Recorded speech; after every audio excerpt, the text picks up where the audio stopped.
Hi, I'm Liza. And I'm Stephen. And we're from Derivan. Yeah. Cracking medium today. Cracking medium. We need to talk about cracking medium. We get a lot of questions. So I just want to go through the rules. There are rules. Start from the last rule. I want to start from the beginning and how to... Yeah. Cool. Easy. Base coat of colour. Okay, yes. Cracking medium on. Next. Okay. Leave it to dry. Top coat on. Shebang. It's there you done. go. Okay. That's it. That's okay, it. well, let's talk about the limits within that little quick demonstration. So, to begin with, the base coat. Base coat. You've got paint there, but what else could you have as a base coat? Okay, you can have pretty well any sort of paint as long as it's water-based, but you don't need to have paint. You could have straight wood if you wanted to. Oh, okay. As we've done here, you've got wood, cracking medium, then the top coat.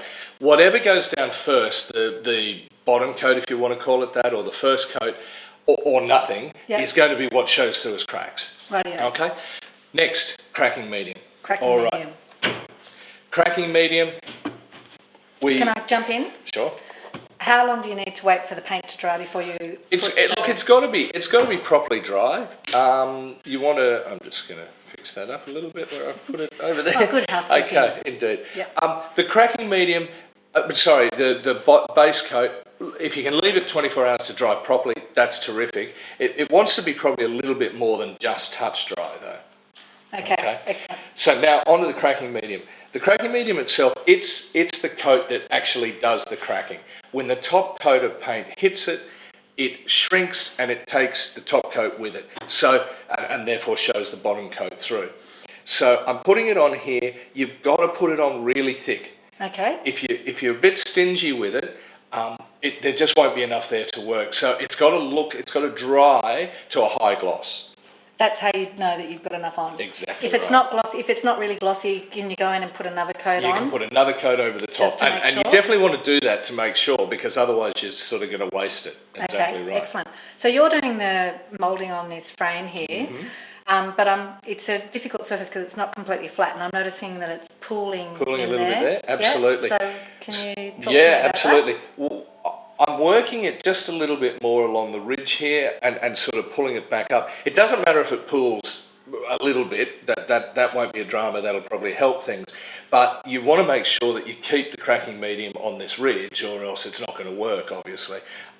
So we're going along, and just give it a really good coat. Make sure you work it back as it's sort of starting to just dry off a fraction, and make sure you've got a full coat along there. Now, obviously, while it's wet, it'll look like a high gloss. Yeah. You've got to make sure once it's dry that it actually dries to that same finish. That it's quite shiny. So I've put some here on this, and this is already dry. You've already done that before, exactly. So that's quite shiny. Cool. Okay, so now, how long do we wait to do the next? 3 to 24 hours. Okay. Within that period, it'll always work. I've had cracking medium that we've laid down months later. We've gone to put the top coat on and it still worked. But to be 100% sure, or if you're trying different things, or, it will definitely work if you follow these instructions. Okay. So why it won't work is because you have issues with humidity or temperature where the cracking medium at least has dried out a little bit, and it just won't be as efficient. Or spectacular. Exactly. Now, you've already put the cracking medium on here. So we've got the base coat, the cracking medium. Now I'm going to put gold on. So we've got metallic gold. Yep. What we can use on the top coat, you can't use just any paint. Yeah. You've got to use a lot of, for instance, the Matisse range that we make is too strong. It holds together. Yep. So the Student's colours are perfect. They'll work really well. Now, and we'll mention a bit more. I'm going to get started. So we talk about Student, but there's also we've also got some other paints that work over the top. So there's background colours, or indeed there's these chalk paints, chalkboard paints. Now I'm just going to keep doing this so I don't bore anyone that's watching. Okay, so I just want to talk to you about what you're doing here and how you're applying it. So I'm noticing that you're cross-hatching. I'm cross-hatching here, and I'm trying to make sure I cover it all the way. I'm not going back over the same area. So keep in mind, we've got the orange first coat down. Yep. Next coat is cracking. This is our top coat.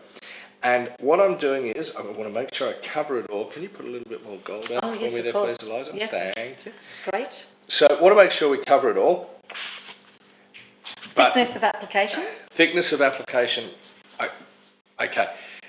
The top coat is what dictates, the thickness of the top coat is what dictates what the cracks will be like. And you see it's actually starting to crack a bit now. Oh, yes, All just right. there. Now, what I want to do is separate this out. So I'm going to put a really thick one. Now, what I'm trying not to do, one thing, don't keep going back over the same area. And I'll do that in a second. I'll show you what it does. Okay. So we're just putting this in straight, but it's quite thick. Actually, I'll put it on a bit thicker than that. So, the thicker this top coat is, the harder it is for the cracking medium to, I'll say, work, okay? What I mean by that is, it's working insofar as the cracking medium is starting to shrink. It actually starts to become liquid again, and it starts to shrink, taking the top coat with it. And you'll see it's starting to go there. Ah, before our very eyes. Okay, this thick one is going to take longer. I'm going to try and do a thinner version here. Obviously, you won't do it thinly, but you want to make sure you actually do cover the base coat up.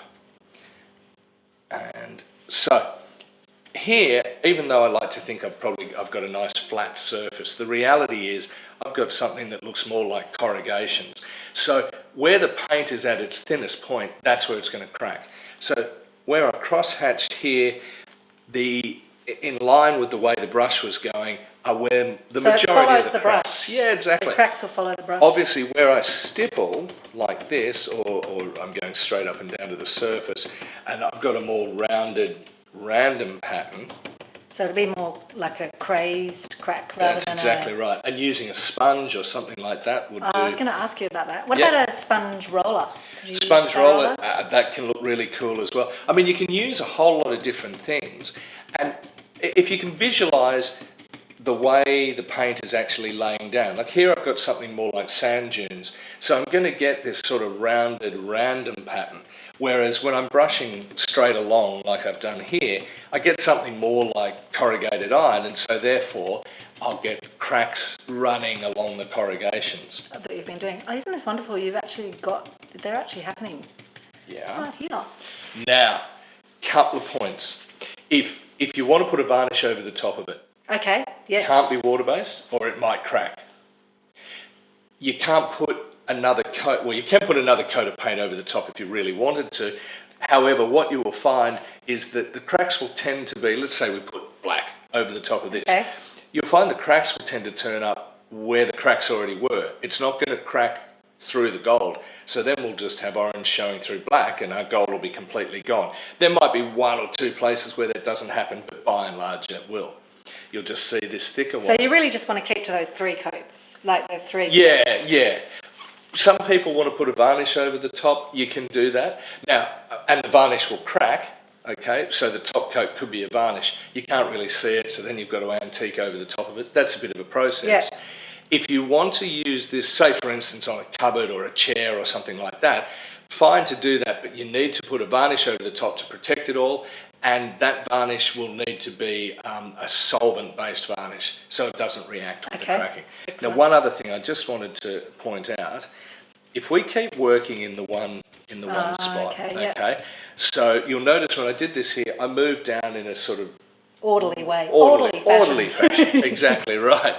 Now, if I keep working in this one direction, in the one place, what I'll end up doing is the cracking medium will have started to react with the top coat, and then it just won't, I mean, it'll probably just, to spite me, will probably start cracking, but generally what happens is the cracking coat and the top coat will mix together, and of course it won't work. If they're mixed together, they won't work. So you shouldn't get too fiddly with this. So if you've applied the paint on the top and it's beginning to crack, really just walk away. Walk away from the crack. You keep going, keep moving along. Like I can still have a bit of a go in here. Yeah. But yeah, basically.